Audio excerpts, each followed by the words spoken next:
I hope all is well. I hope everybody is enjoying this beautiful fall weather, depending on where you're at. I am here in the beautiful state of Pennsylvania. I genuinely do love it here.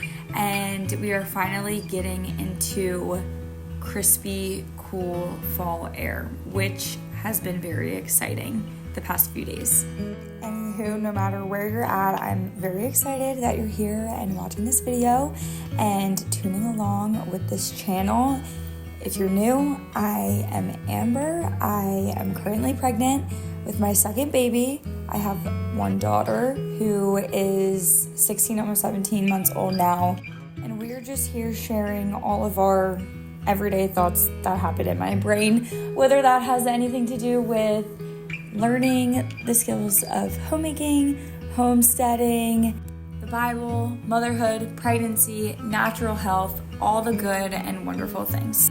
Okay, here you can see me struggling trying to change our bedding. I recently just got new bedding from Quince. I believe that's how you say it. We switched over to all of the European linen, so I'm putting on the European linen sheets, pillowcases, and I got the duvet cover as well.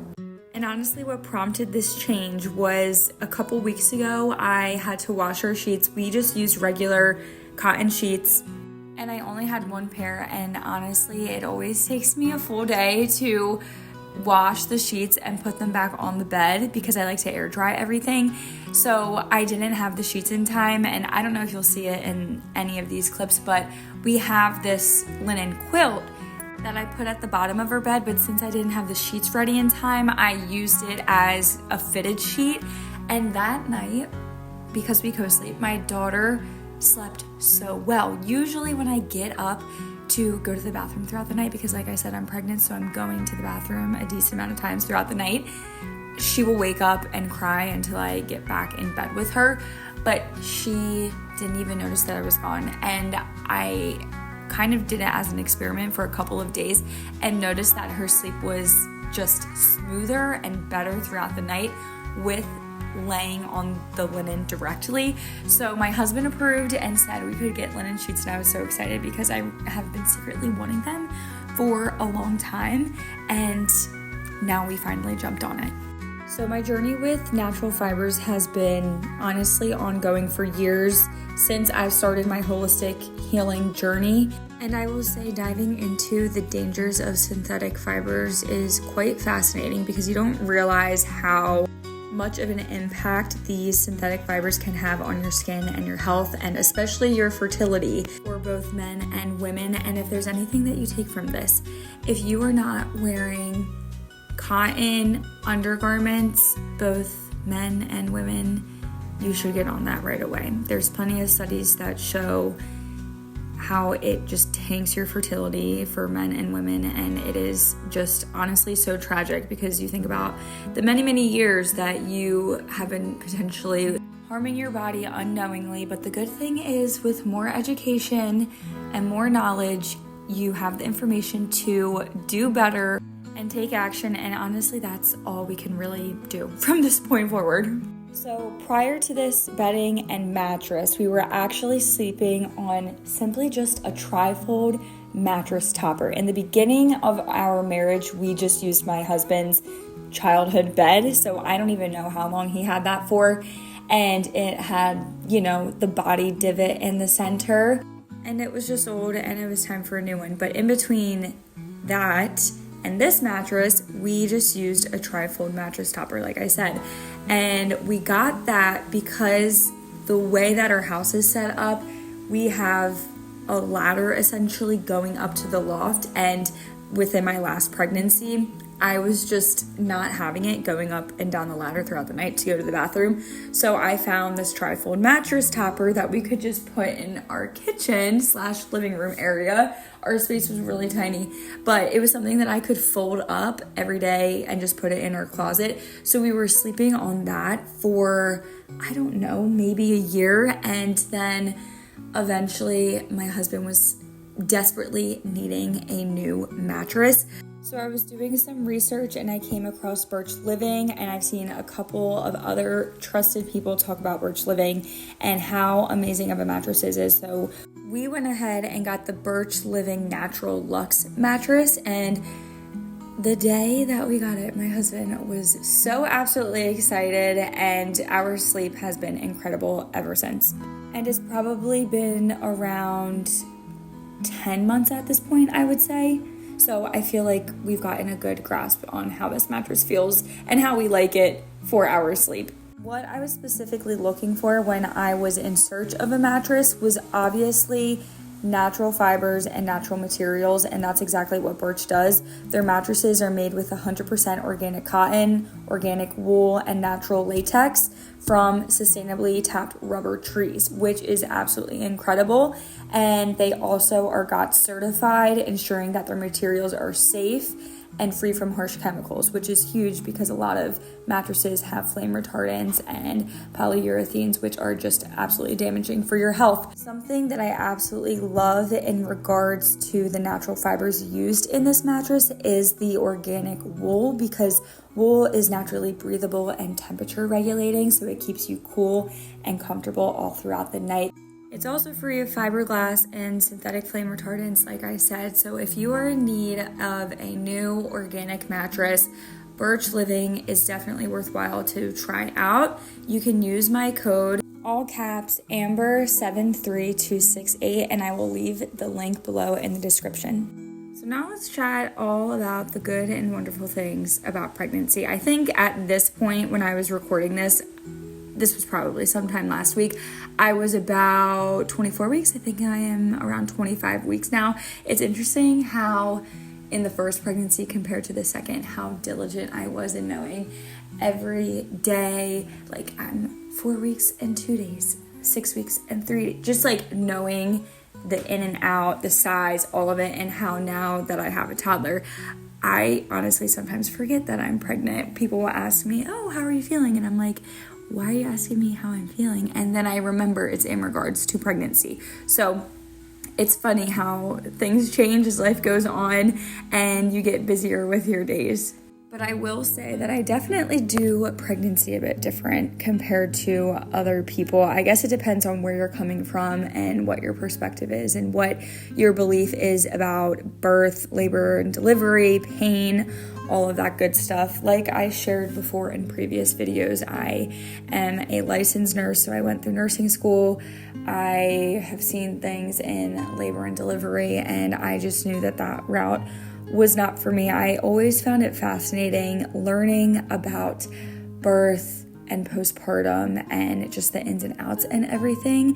However, there are so many variations of care to pregnancy and caring for women that it is just so vast. So it's really important prior to even getting pregnant to really learn and study and understand what path that you would want to take, because when you're pregnant, you don't really want to be doing that research then and there. You want to be able to focus on your health, your prenatal care, whatever that may look like.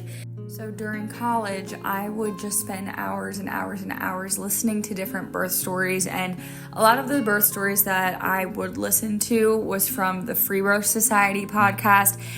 I don't know if I necessarily recommend that podcast to everybody. I think it has a lot of good birth stories, but I will say that I believe a lot of what they share is not necessarily supported with birth physiology. Yes, there are plenty of variations of normal. However, it's very important to be prepared and know what you're walking into if you are desiring an unassisted birth. So prior to that, I maybe knew one person in my community who did an unassisted birth. Basically, how I got onto that journey was a friend of mine was sharing how one of her friends was doing an unassisted birth, and I remember thinking that that was just the craziest thing ever, that she wasn't doing any testing or having anybody present at her birth, and crazy in the sense of more so thinking that that woman was brave. I feel like you hear that a lot when people choose to go that route, that they're very brave for doing something like that. And a lot of the times it's because people don't actually know birth physiology. So I wanted to research a little bit more. So then I was on Instagram and I found somebody who just randomly popped up saying that she was doing an unassisted birth as well. So I was just on Google trying to look up keywords like the unassisted birth, free birth. That's how I came across the Free Birth Society, and then I kind of just indulged in their podcast, listening to women's stories, and from there I realized that birth was actually very, very normal and nothing to be fearful of. And that is what I gleaned from their podcast. And I also heard women's stories going from hospital birth to birth center to midwife to unassisted. And it made me realize over and over that a lot of people think that they are going to get a natural birth because they are going to a birthing center or having a midwife present. But from what I learned listening to that podcast and hearing other women's experiences is that a lot of times you are just, well, one, the birthing center is kind of just a hospital dressed up. So I knew that wasn't really ever going to be an option that I would choose for myself because I believe it didn't support birth physiology, and there were a high chance of transfer because there is a lot of licensure and bondage and fear that is still present there, and very medicalized aspects of things as well. But what I found most interesting is hearing the stories of people who had midwife attended births, and a lot of these midwives did not actually support birth physiology and wanted to intervene and save and do things that really weren't necessary or conducive to allowing natural physiological birth to unfold. So after a lot of research and hearing a lot of women's stories, I decided that I was going to do an unassisted birth as well. For prenatal care, I really didn't do much of anything either. I didn't believe that genetic testing was necessary. Certain blood work wasn't necessary. I really didn't do much of anything. I didn't do any ultrasounds. I actually have my one book pulled out because it has really great information about ultrasounds. The book is The Nourishing Traditions Book of Baby and Child Care by Sally Fallon Morell and Thomas S. Cohen. So before I even dive into the information about ultrasounds, I just want to touch on a couple of things that were going through my brain in regards to ultrasounds in general. So ultrasound technology wasn't even really developed until the 1950s, and I actually would have this conversation with my grandmother because today, if you say that you are not doing any ultrasounds during pregnancy, people look at you like you are a chicken with your head cut off and that you're the most neglectful person that there ever could be, but they don't realize that our grandparents really did not even have access to these ultrasounds for our parents. And when I was chatting about this with my grandmother, she had 7 children, and she was saying that the only child she heard the heartbeat from was my mom, and that I believe she said was through a stethoscope, but I don't think she remembers exactly what the tool was. However, when you think about it in that way, it makes you realize that it really isn't that crazy to not use ultrasounds.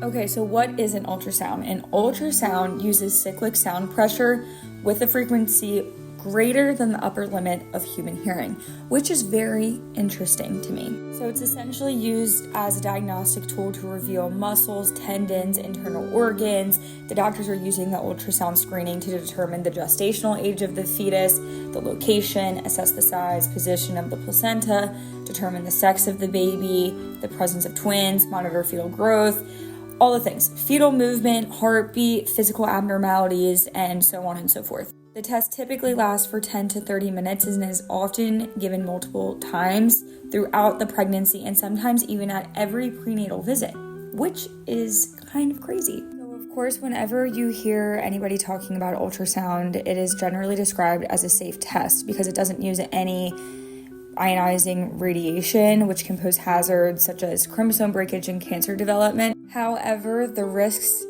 with ultrasound may not be as extreme as cancer development. There have been studies that show that there are indeed potential risk factors that go along with it. And I think a lot of women and men do not even realize that there are risk factors that they may want to be informed about to then decide to make the decision, are these risks worth me undergoing this ultrasound for the knowledge that it's going to give me? I have actually heard a couple of doctors mention this, and there was actually a study done in 2001 where they found that when you placed an ultrasound on a woman's uterus, it recorded a sound as loud as a subway train coming into the station. This is a bit of a side note, but it is related. When I graduated nursing school, like I said, I wasn't really sure what direction that I was going to go in, so I got in contact with some local-ish home birth midwives, and I would attend some of the prenatal appointments, and I would be present when they were using the Doppler in order to find the fetal heart tones. Because a lot of times women believe or think or really are under the impression that Doppler is safer than ultrasound. However, there is research that shows that Doppler is actually more harmful than an ultrasound. However, what I did remember that was very striking to me was how extremely loud the Doppler was when we were in there. And I remember feeling the need that I had to cover my ears because it was so loud. So I couldn't imagine what that baby in the womb was feeling when they were having this machine placed on their mother's belly in order to hear their heart tones. Research has also shown that frequent exposure to ultrasound is associated with a decrease in newborn body weight, an increase in frequency of non-genetic left-handedness, delayed speech, and potential speech impediments from damage of the inner ear due to how high frequency the ultrasound is. Something that is also very important to keep note of is that body temperature is very critical for proper enzyme reactions. So a core temperature of about 98.6 degrees Fahrenheit is the point at which many important enzyme reactions do occur. So temperature affects the actual shape of the proteins that create these enzymes, and any improperly shaped proteins are unable to do their jobs correctly. So essentially that means that if there's a condition of high heat that lasts longer than a few minutes, then the enzyme reactions will become less effective until they are permanently activated. And like we said before, the test lasts for 10 to 30 minutes. So if you're breaking those enzymes and permanently destroying the reactions that are supposed to be happening within the baby's body and in their DNA. Part of that is because a baby in the womb cannot cool off by sweating, so it has other defense against temperature increases. So what is happening is that each cell contains what are called heat shock proteins, which temporarily stop the formation of these enzymes when temperatures get too high. So when the heat shock response is activated within the baby, normal protein synthesis is suspended because survival is the most important thing of the baby. And that's going to take precedent over normal fetus development. Another very interesting and complicating factor is the fact that ultrasound heats bone more rapidly than it heats muscle. So during the third trimester, the baby's skull can heat up to 50 times faster than its surrounding tissue, including the amniotic fluid as well. So subjecting parts of the brain close to the skull end up being heated continuously after the ultrasound exam has continued. So the baby's skull is just heating up continuously within the womb. So another interesting study that I want to share with you is that in 1993, there was a study on ultrasounds called the Radius study. They found that routine ultrasounds provided no benefit for mothers or babies in terms of pregnancy outcome, which is kind of obvious, but ultrasound did not reduce the number of infant or maternal deaths, nor led to better care for the newborn, but it did expose the families to increased cost and risk. And when pregnant mice were exposed to diagnostic ultrasound, they manifested significant alterations in behavior. Very fascinating to me, along with including decreased locomotor and exploratory activity, and there was an increase in number of trials needed for learning.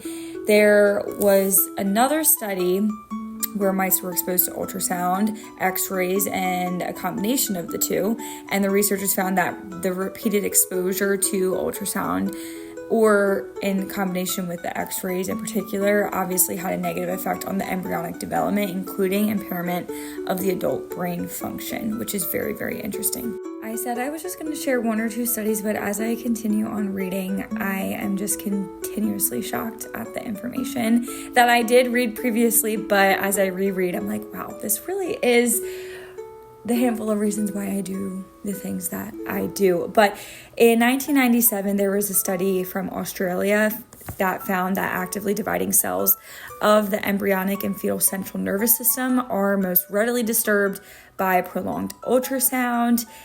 It was saying as well that significant temperature increases can occur at or near to bones in the fetus from the second trimester if the beam is held stationary for more than 30 seconds in some pulse Doppler applications, which, like we said, is likely happening because an ultrasound is anywhere from 10 to 30 minutes to begin with. Other studies found that there were brain hemorrhages in mouse pups exposed in the womb to pulsed ultrasounds at doses similar to those used on human babies. And other research has found that ultrasound induces bleeding in the lungs among other mammals, including newborns and young animals. As we continue on, it honestly gets more and more interesting. In my opinion, there has been the question of ultrasounds and autism and other defects. So, for example, we have to consider the fact that ultrasounds are heavily focused on the baby's genital organs in order to determine the baby's sex. So, the question is, could the use of ultrasound in this way be a contributing factor to the increase in birth defects involving the genitals and urinary tract, now affecting as many as 1 in 10 babies? Ultrasounds are also focusing on the heart, and serious defects of the heart have increased nearly 250% between the years 1989 and 1996. So I honestly cannot even imagine the numbers now. We also have to consider the fact that these increases in birth defects have also paralleled the issues with the terrible diet recommendations that are given to pregnant women. So the combination of bad diet and the use of ultrasound could really be the deadly duo that has increased the incidence of all of these abnormalities and neurobehavioral problems in our children to be the way that they are now, because people and children today are obviously not as healthy as generations before us. It is just quite literally tragic. So all in all, therein lies the dilemma for me, and I'm sure other people questioning, am I supposed to be doing these things, or are these things really right for me? The question really is it really necessary to determine your baby's sex, position, size, and growth rate using ultrasounds when we hear this list of risks that could be happening, that is happening when we are using ultrasound devices?